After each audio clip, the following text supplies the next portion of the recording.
أعوذ بالله من الشيطان الرجيم. بسم الله الرحمن الرحيم. سيقول السفهاء من الناس ما ولاهم عن قبلتهم التي كانوا عليها قل لله المشرق والمغرب يهدي من يشاء إلى صراط مستقيم.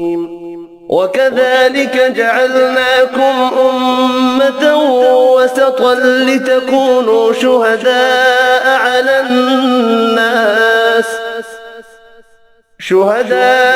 على الناس ويكون الرسول عليكم شهيدا. وما جعلنا القبلة التي كنت عليها إلا لنعلم من يتبع الرسول ممن ينقلب على عقبيه. وإن كانت لكبيرة إلا على الذين هدى الله وما كان الله ليضيع إيمانكم إن الله بالناس لرءوف رحيم. قد نرى تقلب وجهك في السماء فلنولينك قبلة ترضاها فول وجهك شطر المسجد الحرام وحيث ما كنتم فولوا وجوهكم شطره وإن الذين أوتوا الكتاب ليعلمون أنه الحق من ربهم وما الله بغافل عما يعملون. ولئن أتيت الذين أوتوا الكتاب بكل آية ما تبعوا قبلتك وما أنت بتابع قبلتهم وما بعضهم بتابع قبلة بعض. ولئن اتبعت أهواءهم من بعد ما جاءك من العلم إنك إذا لمن الظالمين. الذين آتيناهم الكتاب يعرفونه كما يعرفون أبناءهم وإن فريقا منهم ليكتمون الحق وهم يعلمون. الحق من ربك فلا تكونن من الممترين. ولكل وجهة هو موليها فاستبقوا الخيرات أينما تكونوا يأت بكم الله جميعا إن الله على كل شيء قدير. ومن حيث خرجت فول وجهك شطر المسجد الحرام وإنه للحق من ربك وما الله بغافل عما تعملون. ومن حيث خرجت فول وجهك شطر المسجد الحرام وحيث ما كنتم فولوا وجوهكم شطره لئلا يكون للناس عليكم حجة إلا الذين ظلموا منهم فلا تخشوهم واخشوني ولأتم نعمتي عليكم ولعلكم تهتدون. كما أرسلنا فيكم رسولا منكم يتلو عليكم آياتنا ويزكيكم ويعلمكم الكتاب والحكمة ويعلمكم ما لم تكونوا تعلمون.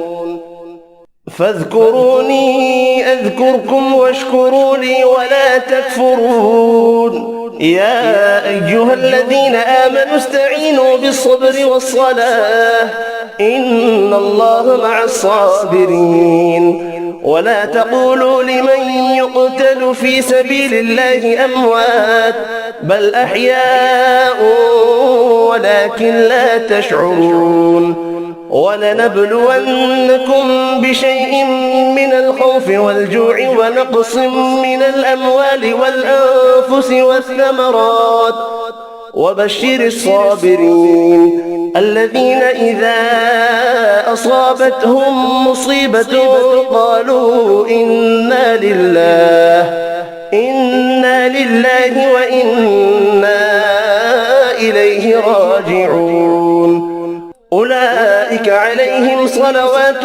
من ربهم ورحمة وأولئك هم المهتدون إن الصفا والمروة من شعائر الله فمن حج البيت أو اعتمر فلا جناح عليه أن يطوف بهما ومن تطوع خيرا فإن الله شاكر عليم إن الذين يكتمون ما أنزلنا من البينات والهدى من بعد ما بيناه للناس في الكتاب أولئك يلعنهم الله ويلعنهم اللاعنون إلا الذين تابوا وأصلحوا وبينوا فأولئك أتوب عليهم وأنا التواب الرحيم إن الذين كفروا وماتوا وهم كفار أولئك عليهم لعنة الله والملائكة والناس أجمعين خالدين فيها لا يخفف عنهم العذاب ولا هم ينظرون وإلهكم إله واحد لا إله إلا هو الرحمن الرحيم إن في خلق السماوات والأرض واختلاف الليل والنهار والفلك التي تجري في البحر بما ينفع الناس وما أنزل الله من السماء من ماء فأحيا به الأرض بعد موتها وبث فيها من كل دابة وتصريف الرياح والسحاب المسخر بين السماء والأرض لآيات لقوم يعقلون ومن الناس من يتخذ من دون الله أندادا يحبونهم كحب الله والذين آمنوا أشد حبا لله ولو يرى الذين ظلموا إذ يرون العذاب أن القوة لله جميعا وأن الله شديد العذاب إذ تبرأ الذين اتبعوا من الذين اتبعوا ورأوا العذاب وتقطعت بهم الأسباب وقال الذين اتبعوا لو أن لنا كرة فنتبرأ منهم كما تبرأوا منا كذلك يريهم الله أعمالهم حسرات عليهم وما هم بخارجين من النار يا أيها الناس كلوا مما في الأرض حلالا طيبا ولا تتبعوا خطوات الشيطان إنه لكم عدو مبين إنما يأمركم بالسوء والفحشاء وأن تقولوا على الله ما لا تعلمون وإذا قيل لهم اتبعوا ما أنزل الله قالوا بل نتبع ما ألفينا عليه آباءنا أولو كان آباؤهم لا يعقلون شيئا ولا يهتدون ومثل الذين كفروا كمثل الذي ينعق بما لا يسمع إلا دعاء ونداء صم بكم عمي فهم لا يعقلون يا أيها الذين آمنوا كلوا من طيبات ما رزقناكم واشكروا لله إن كنتم إياه تعبدون إنما حرم عليكم الميتة والدم ولحم الخنزير وما أهل به لغير الله فمن اضطر غير باغ ولا عاد فلا إثم عليه إن الله غفور رحيم. إن الذين يكتمون ما أنزل الله من الكتاب ويشترون به ثمنا قليلا أولئك ما يأكلون في بطونهم إلا النار ولا يكلمهم الله يوم القيامة ولا يزكيهم ولهم عذاب أليم. أولئك الذين اشتروا الضلالة بالهدى والعذاب بالمغفرة فما أصبرهم على النار ذلك بأن الله نزل الكتاب بالحق وإن الذين اختلفوا في الكتاب لفي شقاق بعيد. ليس البر أن تولوا وجوهكم قبل المشرق والمغرب ولكن البر من آمن بالله واليوم الآخر والملائكة والكتاب والنبيين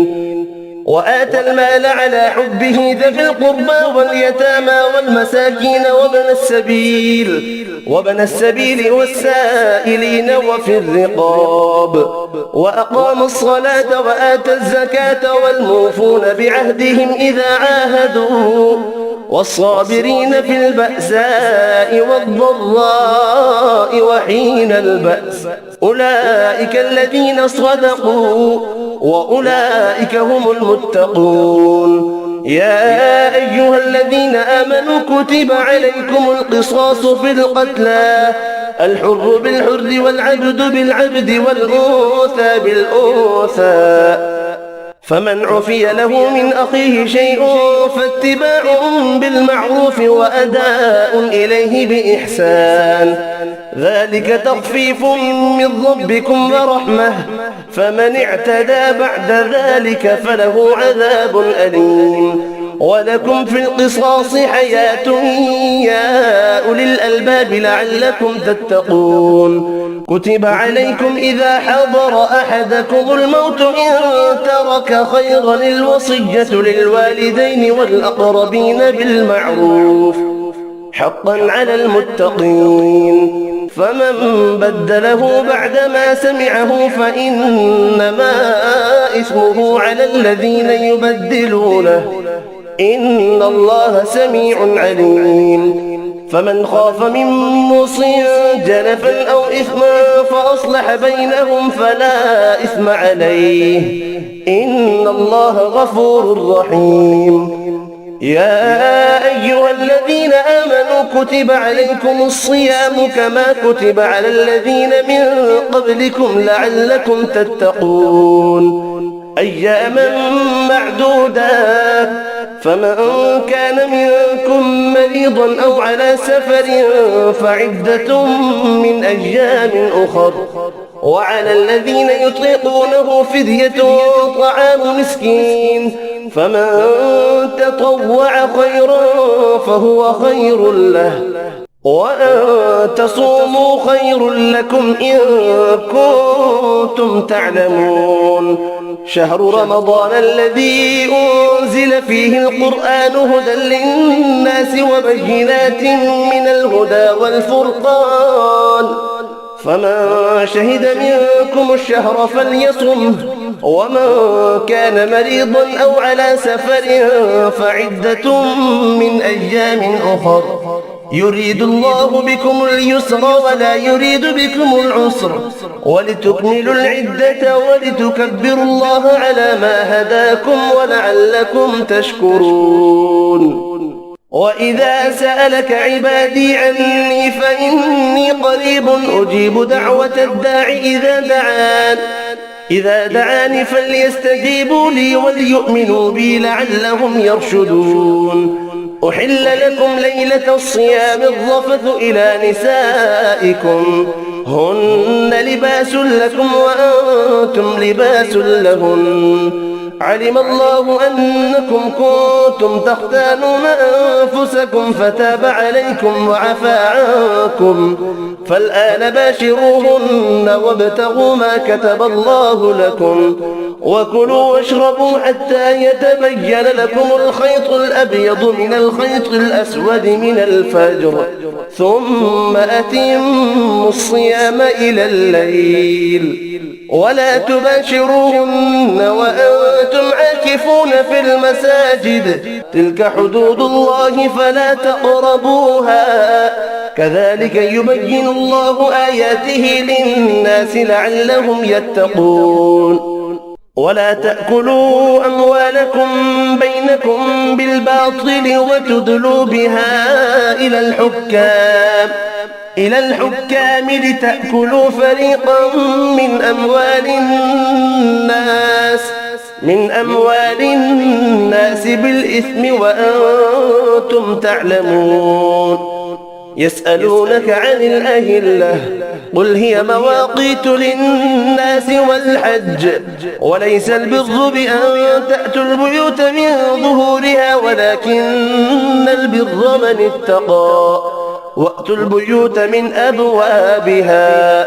واتقوا الله لعلكم تفلحون وقاتلوا في سبيل الله الذين يقاتلونكم ولا تعتدوا إن الله لا يحب المعتدين واقتلوهم حيث ثقفتموهم وأخرجوهم من حيث أخرجوكم والفتنة أشد من القتل ولا تقاتلوهم عند المسجد الحرام حتى يقاتلوكم فيه فإن قاتلوكم فاقتلوهم كذلك جزاء الكافرين فإن انتهوا فإن الله غفور رحيم وقاتلوهم حتى لا تكون فتنة ويكون الدين لله فإن انتهوا فلا عدوان إلا على الظالمين الشهر الحرام بالشهر الحرام والحرمات قصاص فمن اعتدى عليكم فاعتدوا عليه بمثل ما اعتدى عليكم واتقوا الله واعلموا أن الله مع المتقين وأنفقوا في سبيل الله ولا تلقوا بأيديكم إلى التهلكة وأحسنوا إن الله يحب المحسنين وأتموا الحج والعمرة لله فإن أحصرتم فما استيسر من الهدي ولا تحلقوا رؤوسكم حتى يبلغ الهدي محله فمن كان منكم مريضا أو به أذى من رأسه ففدية من صيام أو صدقة أو نسك فإذا أمنتم فمن تمتع بالعمرة إلى الحج فما استيسر من الهدي فمن لم يجد فصيام 3 أيام في الحج و7 إذا رجعتم تلك 10 كاملة ذلك لمن لم يكن أهله حاضر المسجد الحرام واتقوا الله واعلموا أن الله شديد العقاب الحج أشهر معلومات فمن فرض فيهن الحج فلا رفث ولا فسوق ولا جدال في الحج وما تفعلوا من خير يعلمه الله وتزودوا فإن خير الزاد التقوى واتقون يا أولي الألباب ليس عليكم جناح أن تبتغوا فضلا من ربكم فإذا أفضتم من عرفات فاذكروا الله عند المشعر الحرام واذكروه كما هداكم وإن كنتم من قبله لمن الضالين ثم أفيضوا من حيث أفاض الناس واستغفروا الله إن الله غفور رحيم فإذا قضيتم مناسككم فاذكروا الله كذكركم آباءكم أو أشد ذكرا فمن الناس من يقول ربنا آتنا في الدنيا وما له في الآخرة من خلاق ومنهم من يقول ربنا آتنا في الدنيا حسنة وفي الآخرة حسنة وقنا عذاب النار أولئك لهم نصيب مما كسبوا والله سريع الحساب واذكروا الله في أيام معدودات فمن تعجل في يومين فلا إثم عليه ومن تأخر فلا إثم عليه لمن اتقى واتقوا الله واعلموا أنكم إليه تحشرون ومن الناس من يعجبك قوله في الحياة الدنيا ويشهد الله على ما في قلبه وهو ألد الخصام وإذا تولى سعى في الأرض ليفسد فيها ويهلك الحرث والنسل والله لا يحب الفساد وإذا قيل له اتق الله أخذته العزة بالإثم فحسبه جهنم ولبئس المهاد ومن الناس من يشري نفسه ابتغاء مرضات الله والله رؤوف بالعباد يا أيها الذين آمنوا ادخلوا في السلم كافة ولا تتبعوا خطوات الشيطان إنه لكم عدو مبين فإن زللتم من بعد ما جاءتكم البينات فاعلموا أن الله عزيز حكيم هل ينظرون إلا أن يأتيهم الله في ظلل من الغمام والملائكة وقضي الأمر وإلى الله ترجع الأمور سل بني إسرائيل كم آتيناهم من آية بينة ومن يبدل نعمة الله من بعد ما جاءته فإن الله شديد العقاب زين للذين كفروا الحياة الدنيا ويسخرون من الذين آمنوا والذين اتقوا فوقهم يوم القيامة والله يرزق من يشاء بغير حساب كان الناس أمة واحدة فبعث الله النبيين مبشرين ومنذرين وأنزل معهم الكتاب بالحق ليحكم بين الناس فيما اختلفوا فيه وما اختلف فيه إلا الذين أوتوه من بعد ما جاءتهم البينات بغيا بينهم فهدى الله الذين آمنوا لما اختلفوا فيه من الحق بإذنه والله يهدي من يشاء إلى صراط مستقيم أم حسبتم أن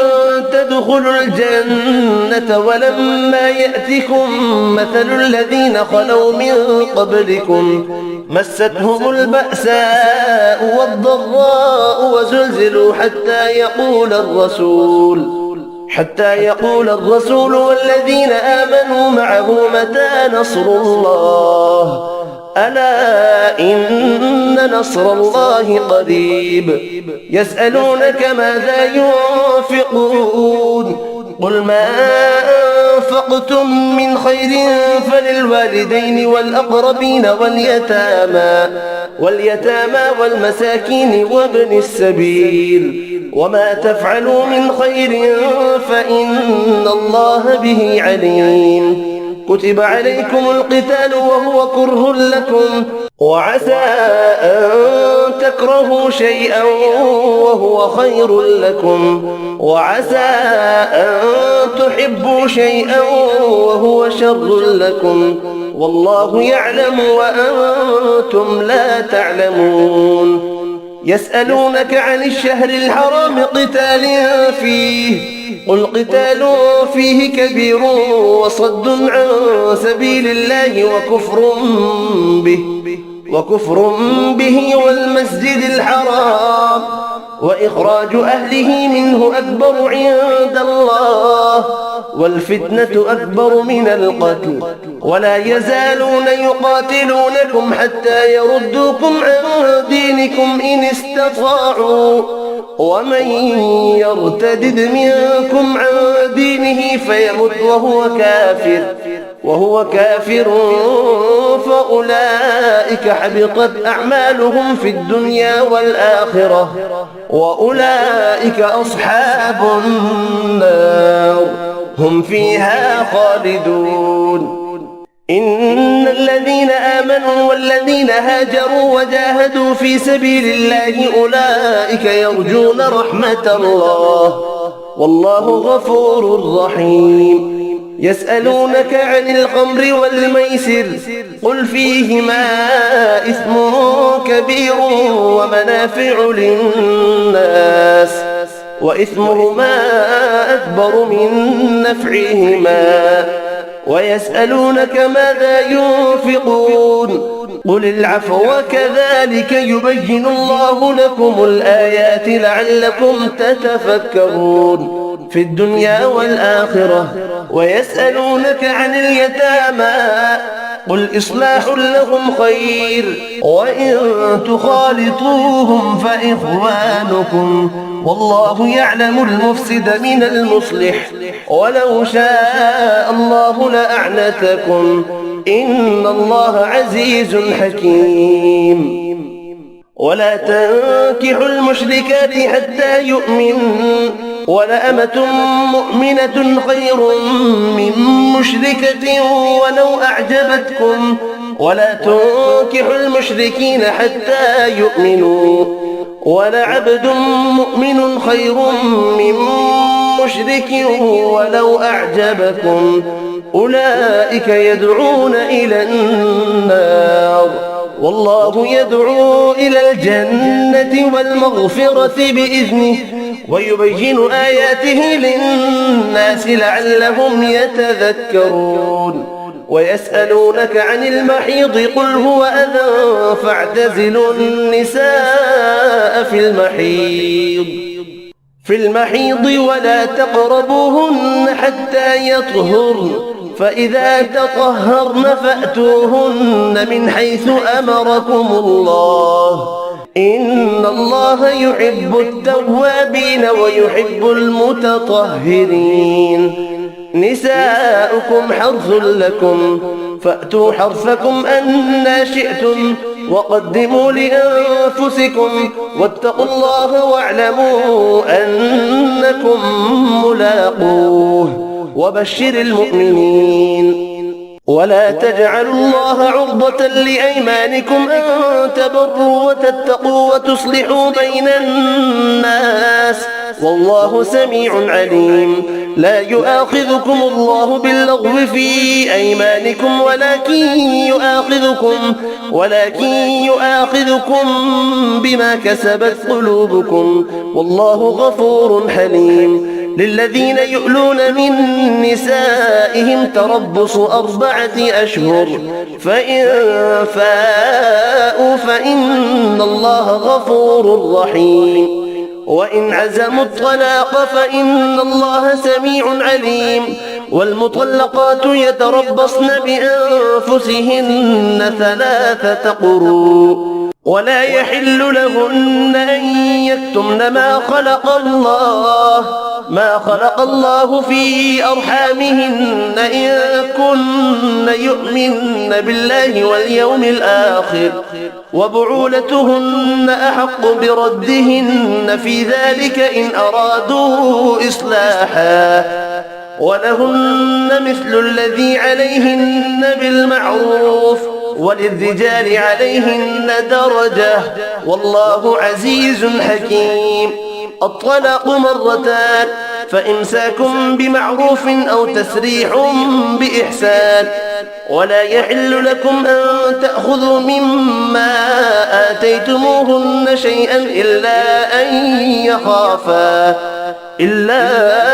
يخافا ألا يقيما حدود الله، فإن خفتم ألا يقيما حدود الله فلا جناح عليهما فيما افتدت به، تلك حدود الله فلا تعتدوها، ومن يتعد حدود الله فأولئك هم الظالمون. فإن طلقها فلا تحل له من بعد حتى تنكح زوجا غيره، فإن طلقها فلا جناح عليهما أن يتراجعا إن ظنا أن يقيما حدود الله، وتلك حدود الله يبينها لقوم يعلمون. وإذا طلقتم النساء فبلغن أجلهن فأمسكوهن بمعروف أو سرحوهن بمعروف، ولا تمسكوهن ضرارا لتعتدوا، ومن يفعل ذلك فقد ظلم نفسه. ولا تتخذوا آيات الله هزوا واذكروا نعمة الله عليكم وما أنزل عليكم من الكتاب والحكمة يعظكم به، واتقوا الله واعلموا أن الله بكل شيء عليم. وإذا طلقتم النساء فبلغن أجلهن فلا تعضلوهن أن ينكحن أزواجهن إذا تراضوا بينهم بالمعروف، ذلك يوعظ به من كان منكم يؤمن بالله واليوم الآخر،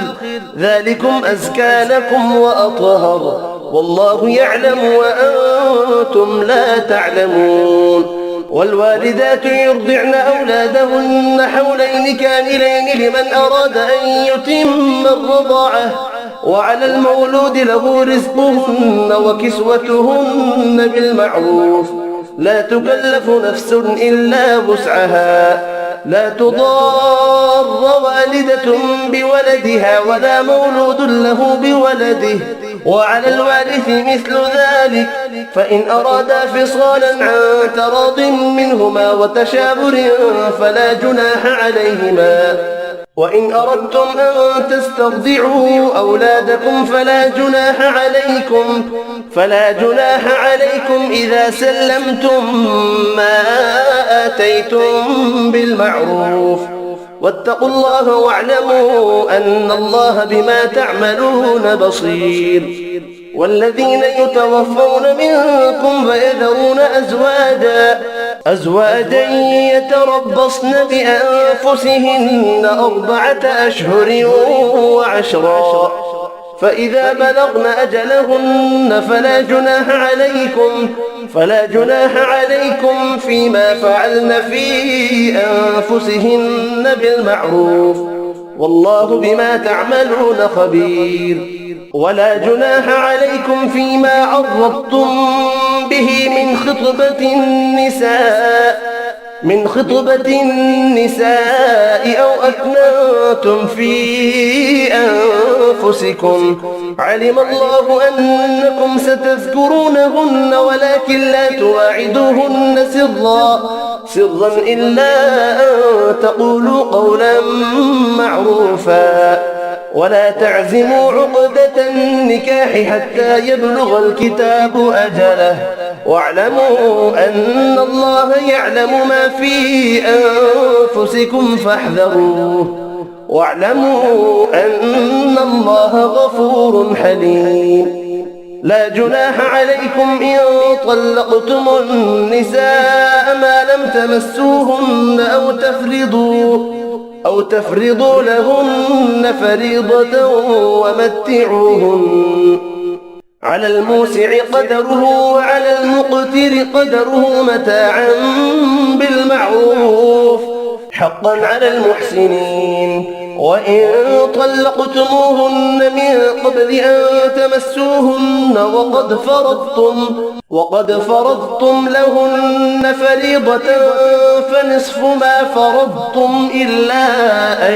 يعفون أو يعفو الذي بيده عقدة النكاح وأن تعفوا أقرب للتقوى ولا تنسوا الفضل بينكم إن الله بما تعملون بصير حافظوا على الصلوات والصلاة الوسطى وقوموا لله قانتين فإن خفتم فرجالا أو ركبانا فإذا أمنتم فاذكروا الله كما علمكم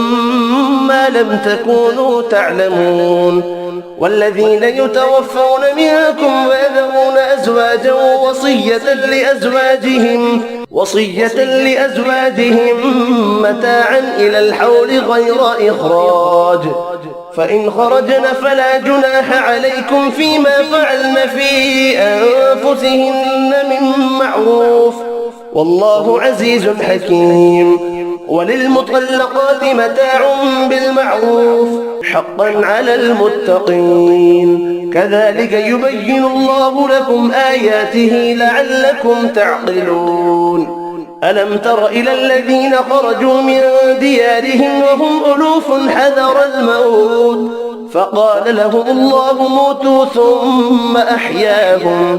إن الله لذو فضل على الناس ولكن أكثر الناس لا يشكرون وقاتلوا في سبيل الله واعلموا أن الله سميع عليم من ذا الذي يقرض الله قرضا حسنا فيضاعفه له أضعافا كثيرة والله يقبض ويبسط وإليه ترجعون ألم تر إلى الملأ من بني إسرائيل من بعد موسى إذ قالوا لنبي له ابعث لنا ملكا نقاتل في سبيل الله قال هل عسيتم إن كتب عليكم القتال ألا تقاتلوا قالوا وما لنا ألا نقاتل في سبيل الله وقد أخرجنا من ديارنا وأبنائنا فلما كتب عليهم القتال تولوا إلا قليلا منهم والله عليم بالظالمين وقال لهم نبيهم إن الله قد بعث لكم طالوت ملكا قالوا أنى يكون له الملك علينا ونحن أحق بالملك منه ولم يؤت سعة من المال قال إن الله اصطفاه عليكم وزاده بسطة في العلم والجسم والله يؤتي ملكه من يشاء والله واسع عليم وقال لهم نبيهم إن آية ملكه أن يأتيكم التابوت فيه سكينة من ربكم وبقية مما ترك آل موسى وآل هارون تحمله الملائكة إن في ذلك لآية لكم إن كنتم مؤمنين فلما فصل طالوت بالجنود قال إن الله مبتليكم بنهر فمن شرب منه فليس مني ومن لم يطعمه فإنه مني إلا من اغترف غرفة بيده فشربوا منه إلا قليلا منهم فلما جاوزه هو والذين آمنوا معه قالوا لا طاقة لنا اليوم بجالوت وجنوده قال الذين يظنون أنهم ملاقوا الله كم من فئة قليلة غلبت فئة كثيرة بإذن الله والله مع الصابرين ولما برزوا لجالوت وجنوده قالوا ربنا أفرغ علينا صبرا وثبت أقدامنا وانصرنا على القوم الكافرين. فهزموهم بإذن الله. وقتل داود جالوت وآتاه الله الملك والحكمة وعلمه مما يشاء. ولولا دفع الله الناس بعضهم ببعض لفسدت الأرض ولكن الله ذو فضل على العالمين. تلك آيات الله نتلوها عليك بالحق وإنك لمن المرسلين. صدق الله العظيم.